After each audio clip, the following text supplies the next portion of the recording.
우리 이제 잠깐 먼저 기도하고 우리가 말씀을 읽고 말씀 받도록 하겠습니다. 제가 기도하겠습니다. 주님, 저희가 말씀을 받겠습니다. 성령의 능력으로 우리의 마음과 생각을 활짝 열어주시기를 간절히 소망합니다. 우리의 이 심령을 어린아이의 3살과 같게 하여 주십시오. 그래서 주의 말씀 잘 받을 수 있도록 도와주옵소서.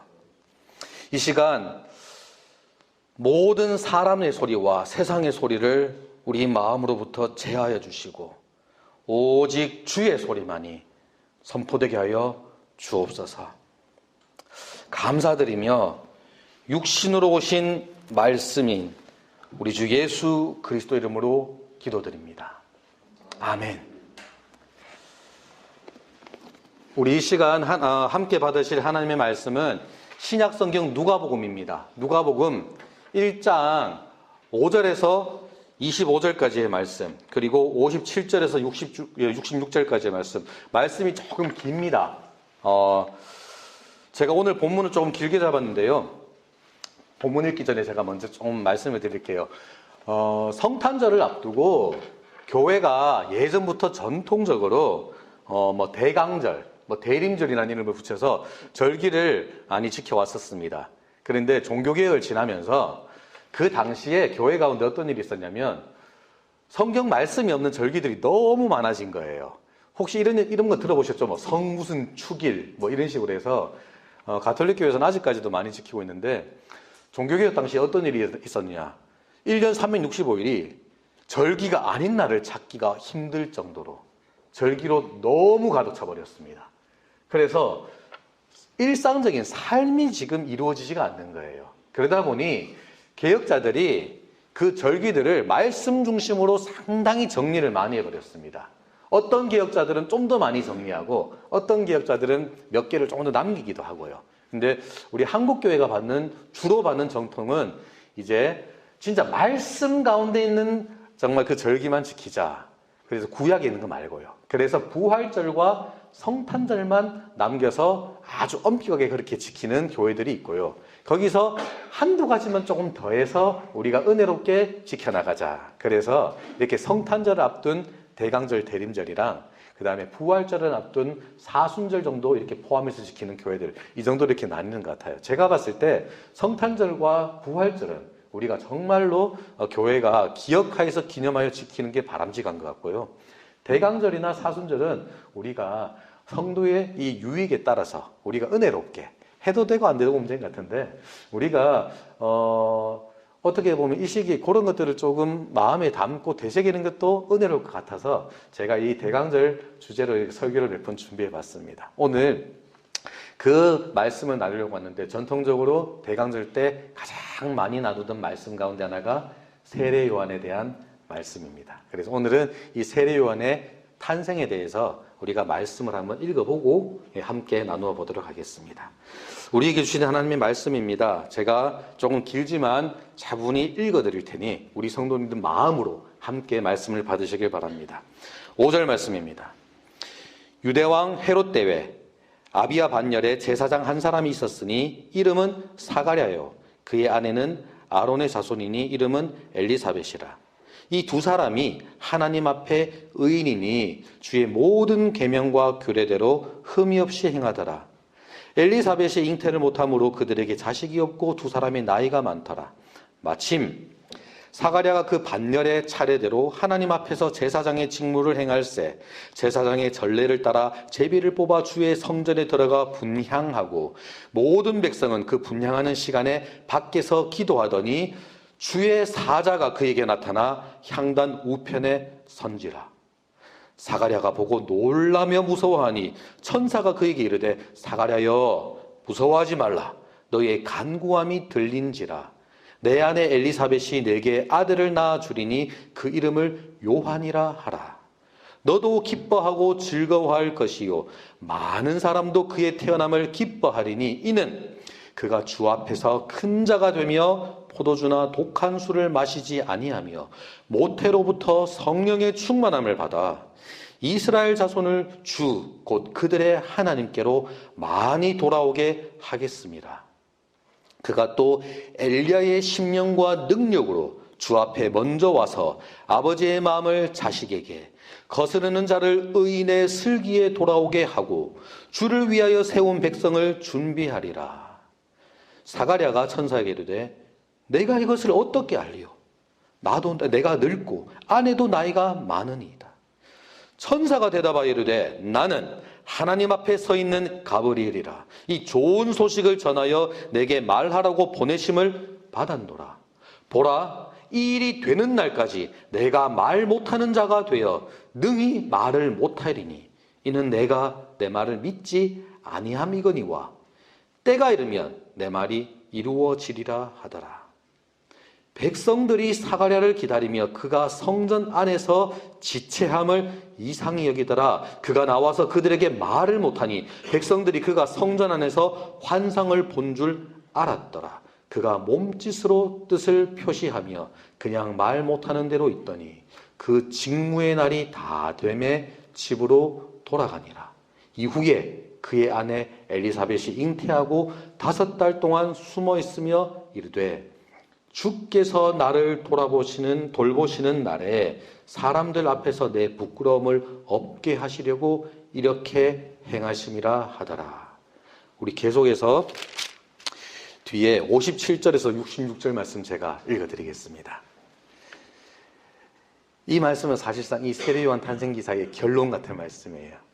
잘 들어보세요.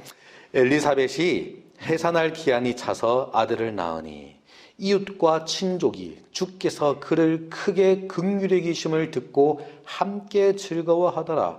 8일이 되매 아이를 할례하러 와서 그 아버지의 이름을 따라 사가랴라 하고자 하더니 그 어머니가 대답하여 이르되 아니라 요한이라 할 것이라 하매 그들이 이르되 내 친족 중에 이 이름으로 이름한 사람 이가 없다 하고 그의 아버지께 몸짓하여 무엇으로 이름을 지으려 하는가 물으니 그가 서판을 달라 하여 그 이름을 요한이라 쓰매 다 놀랍게 여기더라.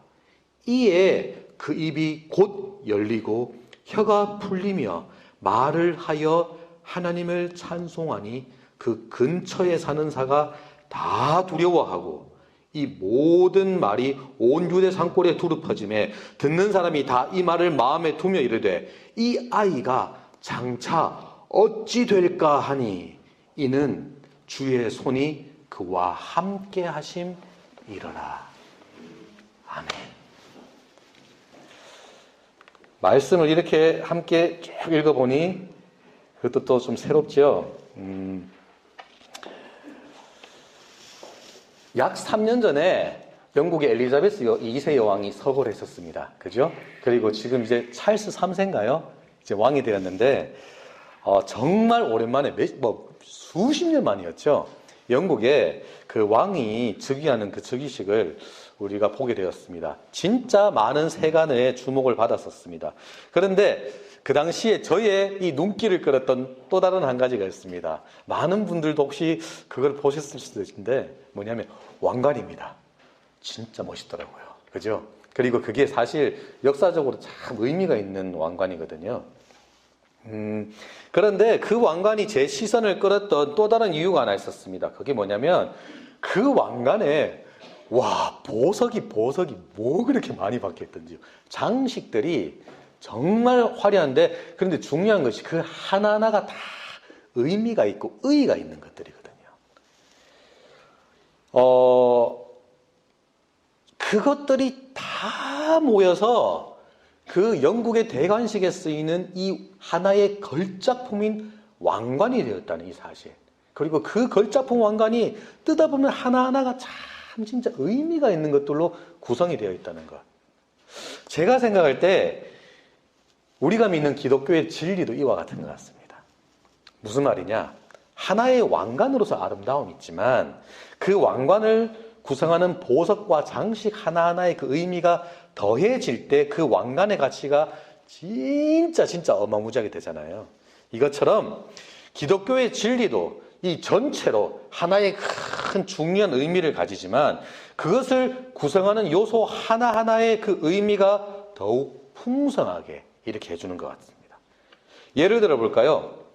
우리 성도들이 받는 구원이라는 것, 이것만으로도 정말로 정말 너무나도 큰 의미가 있습니다. 진짜 은혜롭습니다. 그런데 그 구원을 진짜 그 다양한 각도로, 다양한 요소로 이렇게 조명해 볼 때, 그 구원 가운데 하나님께서 우리를 정말 영원전부터 택하여 주신 것들이 있거든요. 그리고 구원 가운데 보면 우리를 진짜 의롭다고 그냥 불러주시는 것들이 있어요. 우리가 새롭게 거듭나는 것이 있잖아요. 우리가 우리의 마음을 돌이켜서 회개하고 회심하는 것들이 그 가운데 있어요. 하나님이 우리를 양자로 삼아주신대요. 그리고 또한 주님과 연합한답니다. 뭐 가지가 포도나무에 뭐 접붙여지는 것처럼. 성도가 거룩한 삶을 살아간대요. 우리 주님이 다시 오실 때 우리가 완전히 영화롭게 됩니다. 이게 여러분 다 다른 얘기가 아니라 하나의 구원을 말하는 겁니다. 하나의 구원을 말하는 건데 그 구원이 가지는 그 여러 가지 각도, 그 다양한 각도를 이렇게 비춰주는 거거든요. 이런 것 같은 거예요. 여러분 믿음도 동일합니다. 우리가 가지는 이 믿음을 가지고 제가 예전에 이 믿음은 우리가 하나님을 알게 되고 세상을 알게 되는 렌즈 같은 것이다. 그래서 믿는 것이 곧 아는 것입니다. 제가 이렇게 설교를 했던 거 기억이 납니다. 믿음에 이런 지식의 측면이 있어요. 또 우리 성도님들이 너무 잘 아시는 것처럼 믿음은 신뢰하는 것이기도 합니다. 하나님을 믿기 때문에 어떻게 하십니까? 하나님을 신뢰하고 하나님을 의지하시지요. 우리가 오늘 말씀에서는 믿음의 또 다른 측면에 좀 이렇게 주목해 보기를 원합니다. 그건 바로 기대함입니다. 기대함. 제가 조금 전에 말씀드렸던 것처럼 성탄절 앞두고 교회에서 전통적으로 세례 요한의 본문을 많이 묵상한다 그랬죠. 그래서 오늘 지금 우리가 세례 요한의 이 탄생에, 출생에 있어서 이 긴 본문을 함께 읽어봤는데 특히 이 가운데 이 요한의 아버지인 사가랴의 모습을 보면서 우리가 하나님의 역사하심과 일하심에 대해서 기대하는 믿음이란 무엇인가? 여기에 대해서 우리가 함께 은혜를 나눠보기를 소망합니다. 오늘 본문 말씀 읽으면서 제 머릿속에 이 사가랴와 엘리사벳의 모습에 대해 하나 이미지가 그려졌습니다. 6절 말씀이었습니다. 이 두 사람이 하나님 앞에 의인이니 주의 모든 계명과 규례대로 흠이 없이 행했다. 다른 복음서보다 이 누가복음이 조금 더 사실관계에 충실하려고 노력하거든요. 그 누가가 한 표현이에요. 하나님 앞에 정말 흠이 없이 행하려고 노력했다. 제가 상상력을 조금 가미해 보자면 이런 모습 같습니다. 삶과 생활에서 정말 자신에게 주어진 규정들이 있지 않습니까? 규칙들이, 원리들이 있지 않습니까? 거기에 정말 충실한 사람들이었던 것 같아요. 진짜 그렇게 안정되게 규모 있게 삶들을 꾸려나가는 사람이었던 것 같습니다. 게다가 여러분 아직 자녀가 없잖아요. 삶의 변수가 조금 더 적어요. 그렇죠? 그렇기 때문에 그 정해진 스케줄에 따라서 하나님 앞에 경건하게 살아가려고 차근 하나하나 살아가는 사람들 아니었을까? 왠지 모르게 집안도 정말 깔끔하게 정리정돈 다 했을 것 같고요. 그리고 이웃에게도 친절했을 것 같고요. 그 하루 일과를 정할 때에 아침, 점심, 저녁마다 그 경건의 시간들도 꾸준하게 지켜나가는 정말 모범적인 성도가 아니었을까 생각을 해봅니다. 심지어 잠자기 전에도 부부가 손을 함께 모으고 이렇게 기도하지 않았을까요? 주님, 오늘도 허락해 주신 이 하루의 은혜 참으로 감사드립니다. 베풀어 주신 주의 선하심을 정말 찬양합니다. 이 밤 잠자리에 들면서 우리의 영혼을 주의 손에 의탁하오니 우리를 붙잡아 주시고 또한 주님 기뻐하시거든 우리 가운데 아이도 허락해 주옵소서. 이렇게 기도하고 잠든 그런 경건한 커플이 아니었을까 이런 생각을 해봅니다. 사가랴는 게다가 제사장이었습니다. 율법과 규례에 정말 충실하고 익숙하고 잘 알았겠지요. 제사장으로서도 많은 이들의 존경을 받으며 훌륭하게 사역을 했을 것 같습니다. 자신의 사역, 자신의 하는 일에 대해서 그러니까 물론 그 말씀에 대해 진짜 깊은 이해가 있었겠지요. 말씀을 가르치기도 했을 겁니다. 그죠? 그런 사가랴에게 지금 일생에 한 번 있을까 말까 한 기회가 왔습니다. 무슨 말이냐? 율법의 규례에 따라서 그 사가랴가 속해 있던 아비야 반열이라 그럽니다. 그 그룹입니다. 그 그룹이 하나님의 성전을 섬기는 차례가 되었습니다. 그리고 그 정해진 그 율법에 따라서 그 누가 섬길 거냐 제비를 뽑았는데 때마침 사가랴가 그걸 딱 뽑았어요. 그죠? 당시에는 이 24개의 반열이 있었고 그 반열마다 제사장들이 많이 있었거든요. 이게 돌아가면서 하고 그 차례가 왔을 때도 제비를 뽑았는데 이 제사장이 자기 일생에 한 번 이 찬스를 가질 수 있었을까요? 지금 그 찬스가 사가랴에게 온 겁니다. 아마 정말 율법 앞에 흠이 없도록 이렇게 행했던 사가랴라면 이 영광스러운 이 사역을 하기 위해서 어디 들어가야 됩니까? 우리 새벽 기도 때 살펴봤잖아요. 그 성소 안에 들어가야 되거든요. 그 지성소가 있는 회막 앞에 딱 서야 되거든요.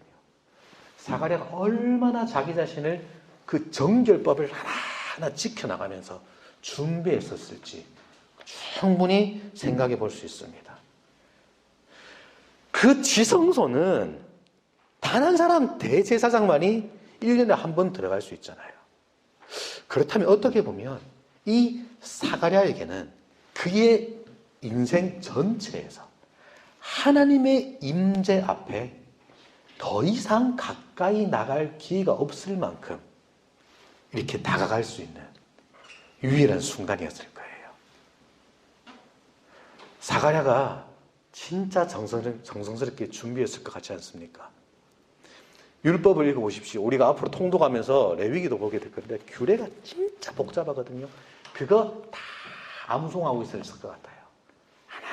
하나하나 하고 그리고 자기를 살폈을 것 같습니다. 그런데 정작 이제 그날이 왔어요.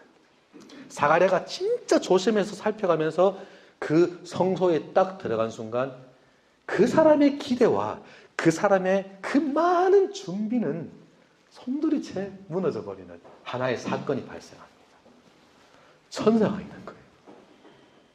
성소에 들어갔는데 성소에 그 휘장을 싹 열고 들어가면 그죠? 촛대가 있고 떡상이 있고 앞에 분향단이 있는데 분향단 그 옆에 천사가 떡하니 서 있는 거예요.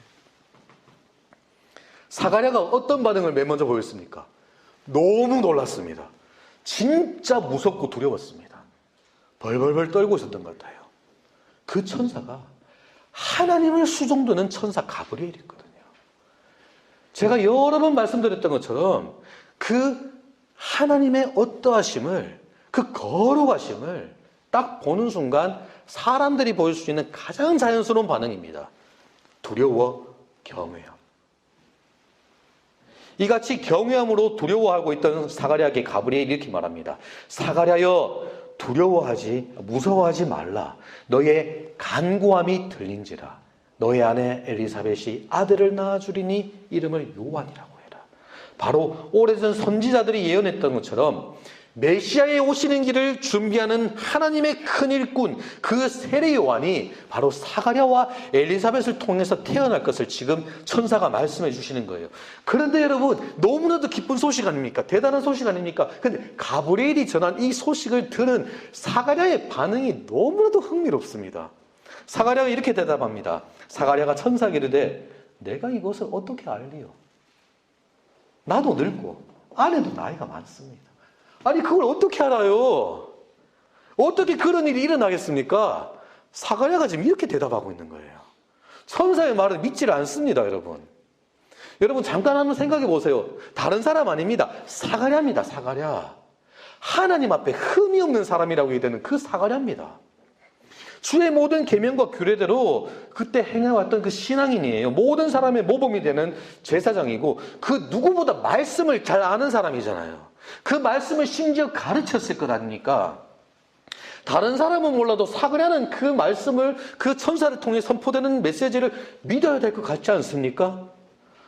아니 그 하나님이 그 일을 그 말을 행할 수 있는 권능이 있다는 것을 믿음으로 고백하고 있지 않았을까요? 심지어 그 말씀을 자기가 설교하지 않았을까요? 아브라함이 100세가 되었을 때에 그죠? 사라를 통해서 아들 이삭을 주신 하나님에 대해서 이 사가랴 설교하지 않았을까요, 아마?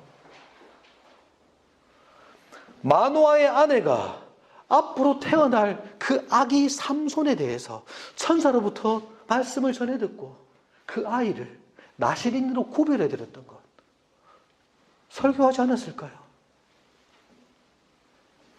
엘가나의 아내 한나가 정말 말도 못하는 탄식으로 기도하는 가운데 그 기도 들어주시고 하나님께서 그의 태를 여시고 사무엘을 주셨음을 누구보다 잘 알고 있었을 것입니다. 아니면 사가랴는 자기도 믿지도 않는 그 말씀을 선포하고 있었던 것 아닙니까? 지금 천사 가브리엘을 통해서 메시지가 전해질 때 사가랴가 서 있는 곳이 어디였습니까? 여러분, 지성소 바로 앞입니다. 하나님의 임재의 자리입니다.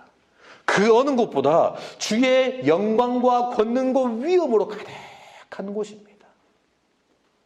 구약 성경을 보면 선지자 이사야가 정말 그 성전을 가득 채운 영광 가운데 그 하나님의 임재 앞에 섰을 때에 그 장면을 상상을 해보십시오. 화로다, 내가 죽게 되었도다. 천사들이 나타나 서로 찬화하며 노래하고 있는 그런 영광으로 가득한 장소들 아닙니까? 제사장이라면 지금 그 자리에 나아갈 때 이 하나님의 임재하심에 대한, 하나님의 그 영광에 대한 기대가 있어야 될 것 같지 않습니까? 그런데 정작 사가랴는 그 기대가 별로 없어 보입니다. 천사가 그에게 이르되 너의 간구함이 들린지라 그럽니다. 여러분, 사가랴와 엘리사벳이 아이를 위해서 기도해온 사람입니다. 기도했어요. 구했어요. 그런데 정작 그 기도를 응답해 주겠다 그러는데 그 말을 지금 안 믿어요. 참 좀 재밌지 않습니까, 여러분? 혹시 나에게도 이런 모습이 있지 않을까요? 정작 어떤 변화가 있을 거라는 그 기대는 없으면서도 나도 그냥 계속 하나님 앞에 구하고 있는 거예요. 가만히 내 자신의 모습을 돌아보면 진짜 종종 그런 모습이 있는 것 같습니다. 사가랴에서 보는 것처럼 잘 짜여진 신앙의 모습을 따라 다람쥐 쳇바퀴 돌듯이 우리가 신앙생활을 하고 있습니다. 깔끔하게 정리된 이론을 가지고 있어요. 누가 봐도 모범적인 잘 정돈된 그 성도의 모습을 하고 있단 말입니다. 그런데 정작 하나님께서 나의 삶과 나의 세상을 찢고 들어오시는 그 역사에 대해서 한 기대감이 전혀 없는 상태. 나의 신앙의 모습은 아닌가 하면 돌이켜봅니다. 생각보다 오늘날 그런 사람들이 많아 보입니다. 모두 다 교인입니다. 매주 교회 예배드리러 나아갑니다. 꼬박꼬박 헌금 생활도 합니다. 공동체를 너무나도 잘 섬기기도 합니다. 자녀들을 주일할 기에 정말 성실하게 출석도 시킵니다. 훌륭한 모습입니다. 하나님의 계명과 규례에 따라서 정말 신앙의 형식과 내용을 잘 지키는 그 믿음을 가진, 정말 우리가 할 수 있는 최선을 다해서 정말 발버둥 치고 있는 성도입니다. 그런데 그럼에도 불구하고 하나님에 대한 기대가, 그분의 역사하심에 대한 기대를 거의 가지고 있지 않은 교인. 어쩌면 그런 모습들이 종종 잘 보이는 것 같습니다. 나의 믿음이, 나의 성도로서의 삶이 나도 모르는 새 어느 순간 이 범주에 속해버리진 않았는지 돌이켜보게 됩니다. 여러분, 여전히 기도할 때마다 잊지 않고 간구해요. 고쳐주십시오. 이 땅을 고쳐주십시오. 전쟁과 그 모든 기아를 그치게 해주십시오. 주여 속히 오시옵소서 우리가 간구합니다. 하지만 이 기도를 하면서도 정말 이 기도에 하나님께서 강력하게 역사하시면서 응답해 주심에 대한 기대는 우리 가운데 있는지요? 아니면 기도 모험에 따라서 일종의 우리가 해야 되는 그 표현들이니까 반복적으로 그 문구를 넣고 있지는 않은지요? 우리의 삶에서 나도 모르게 사가랴의 모습처럼 될 때가 생각보다 많은 것 같습니다. 정말 선하지요. 우리 선한 사람 맞습니다. 성도로서 지켜야 될 것 잘 지키고 교회의 지도도 잘 따르고 잘 섬기지만, 다시 말씀드리지만 정작 하나님께서 내 삶을 찢고 침투해 들어오시는 것에 대한 기대가 별로 없는 것 같습니다. 단지 오늘날뿐만 아닙니다, 여러분. 교회 역사 가운데 생각보다 이런 모습이 만연해 있습니다. 바로 2000년 전 예수님께서 오시기 바로 직전에 유대인들의 모습을 지독하게도 닮아 있는, 기대함이 없는 그 믿음, 신앙에 익숙해져 버리는 모습입니다. 그렇다면 하나님께서는 이런 기대함이 없는 믿음을 가진 사람들을 바라보시며 어떻게 대하셨을까요? 어떻게 대처를 하셨을까요? 성도가 이 땅에서 믿음으로 살아가려고 발버둥 치는 가운데 나도 모르게 이런 기대가 사라져버린 신앙생활을 하게 될 때 있거든요. 그럴 때 하나님께서는 그런 우리를 어떻게 다루실까요? 우리는 오늘 말씀을 통해서 하나님께서 사가랴에게 행하신 일들을 보게 됩니다. 그것은 우리에게 첫 번째로는 좋은 소식으로 다가오고요. 그리고 또한 나쁜 소식으로도 다가옵니다. 먼저 좋은 소식입니다. 하나님께서는 그런 사가랴와도, 그런 기대감이 없는 신앙생활을 하고 있는 것 같은 그런 사가랴와도 끝까지 함께 하십니다. 여러분, 이게 복음입니다. 하나님께서는 그런 사가랴의 모습까지도 다 용납해 주십니다. 사가랴는 비록 하나님에 대한 기대감이 없는 모습을 보이고 있지만 그럼에도 하나님께서는 사가랴를 축복해 주셨어요. 여전히 엘리사벳이 아이를 가질 수 있도록 하셨습니다. 하나님께서 자신의 역사를 이루시는데 여러분, 분명히 보십시오. 사가랴의 믿음이 필요하신 건 아닙니다. 사가랴가 하나님을 막 기대하고 열망하고 있는 그 모습이 있어야지만 하나님께서 역사하시는 건 아닙니다. 우리 하나님 그렇게 능력 없으신 분 절대 아니십니다. 그냥 자신의 기뻐하시는 뜻에 따라서 하나님께서 그 예비하신 일들을 하나하나 이루어 나가십니다. 하나님께서는 여전히 천사를 통해 말씀하신 것들을 다 이루어 주셨습니다. 하나님께서는 여전히 계속해서 그 약속된 메시아가, 그 영원하신 성자께서 모든 어그러짐을 다 고치고 변화시키기 위해서 이 땅에 아기의 모습으로 오실 것을 준비하시면서 차근차근 그 일들을 하나하나 다 이루어 나가셨습니다. 세례 요한을 준비시키셨습니다. 그를 먼저 보내셨습니다. 세례 요한을 통해서 광야에서 외치는 자의 소리가 있게 하셨습니다. 우리가 전혀 기대하고 있지 않을 때조차도 하나님께서는 주님의 그 선하심은 당신의 백성들에게 정말 물처럼 강물처럼 계속해서 흘러갔습니다. 여러분, 그게 은혜입니다. 우리의 어떠함에 좌지우지되는 거라면 우리에게는 아무 소망이 없습니다. 하지만 하나님께서는 당신의 그 선하심에 기인해서, 당신의 언약의 근거에서 우리에게 끊임없이 영원토록 은총을 베풀어 주십니다. 이게 사가랴의 모습을 통해서도 볼 수 있는, 하나님께서 우리를 대하시는 정말 그 모습을 통해 보는 좋은 소식입니다.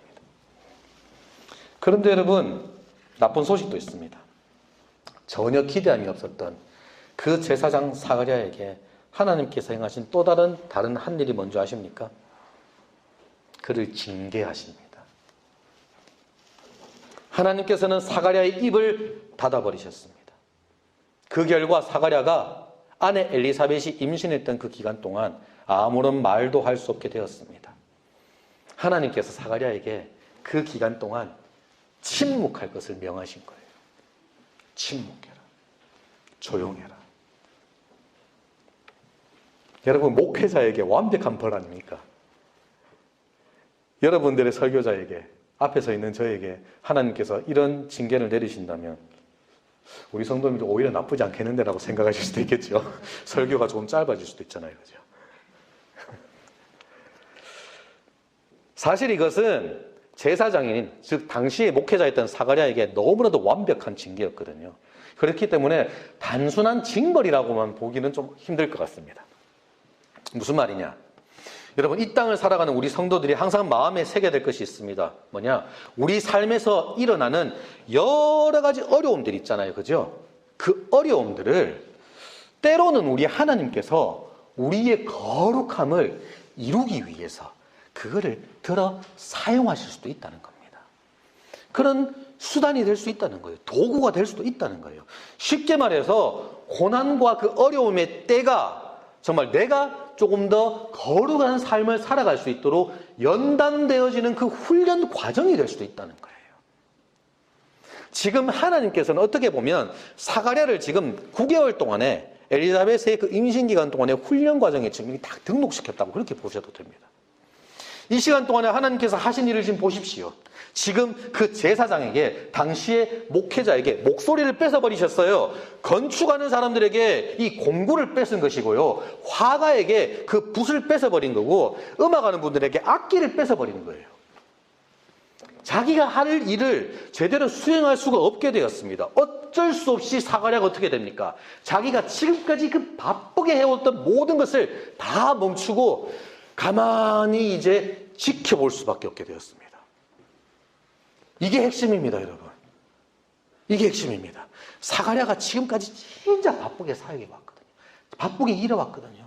자신의 삶의 그 루틴들을 얼마나 열심히 지켜왔겠습니까? 하지만 이제 사가랴가 그 모든 것에서 한 걸음 물러서야 됐습니다. 살아계신 하나님께서 이제 자신의 그 삶에 어떻게 역사하고 계신지를 그냥 이제 지켜봐야만 되는 상황이 된 거예요.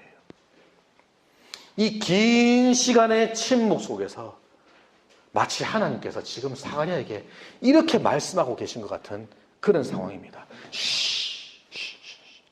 가만히 있거라. 가만히 있어봐. 설교도 기도도 그만둬. 잠시 가만히 앉아. 그래서 지금 이곳에서 내가 무엇을 할지 지켜보아라. 아마 너가 지금까지 기대했던 것 이상일 것이다. 너가 간구하거나 상상할 수 있었던 그 이상의 것들이 나를 통해 일어날 것이다. 하나님께서 지금 그렇게 말씀하시는 것 같아요. 하나님께서 사가랴의 입을 닫으신 그 목적이 20절에 아주 간략하게 한마디로 소개됩니다. 보라, 이 일이 되는 날까지 내가 말 못할 자가 되어. 가브리엘이 앞에 많은 것들 얘기해 줬잖아요. 안 믿었잖아요. 지금 그런데 그 일이 다 이루어질 때까지 네가 말을 못하게 될 거다. 내가 너에게 말한, 너에게 약속한 그 일을 이루는 하나님이라는 것을 너가 믿을 때까지. 사가랴, 너가 다시 한번 나를 기대하는 그 믿음을 가질 수 있을 때까지. 그거를 배울 때까지. 사가랴의 믿음에는 분명히 부족한 부분이 있었던 것 같습니다.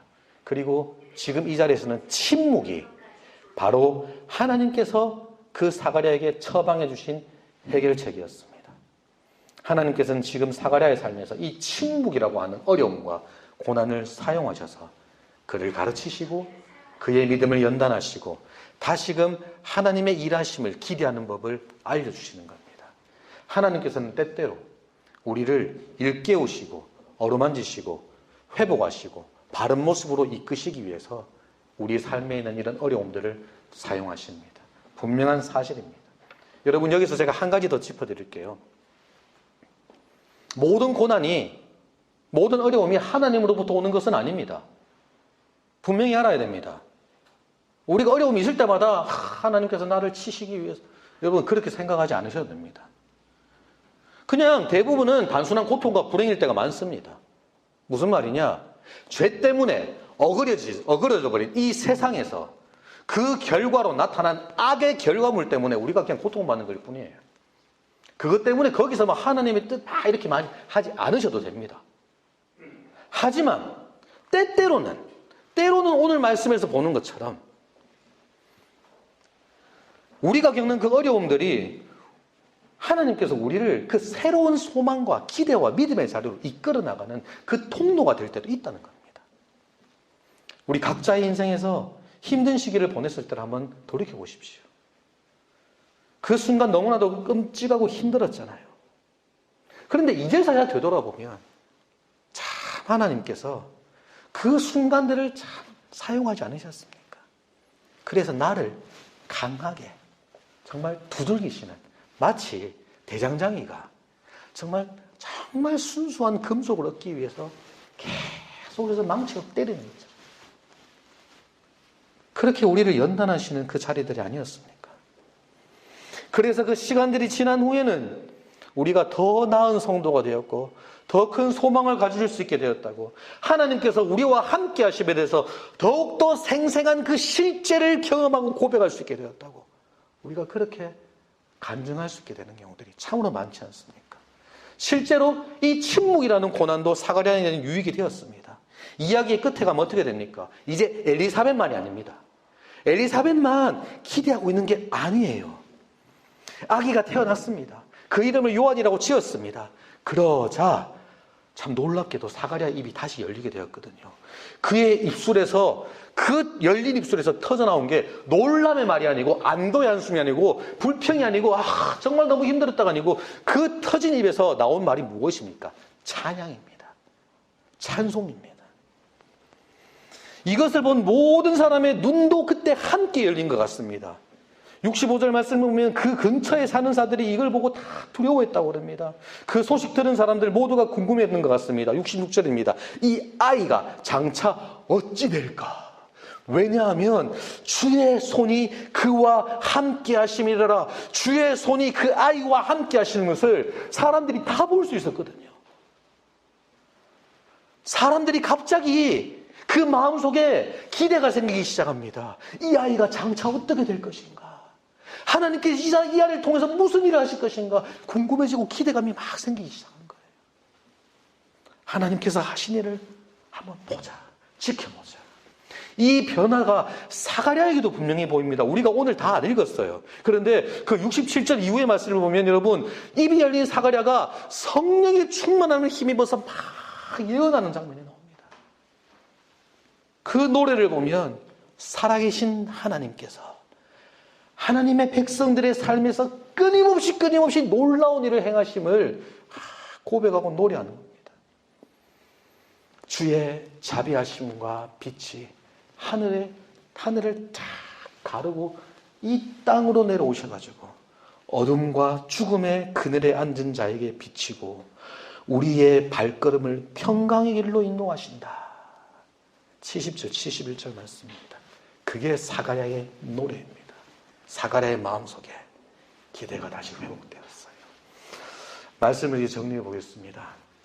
여러분, 우리가 가지고 있는 이 기독교 신앙은, 우리의 믿음은, 성경이 증거하는 믿음은, 말로 형언할 수 없는 그 은혜로 우리에게 주어진 이 믿음은 여러분 기대하는 믿음입니다.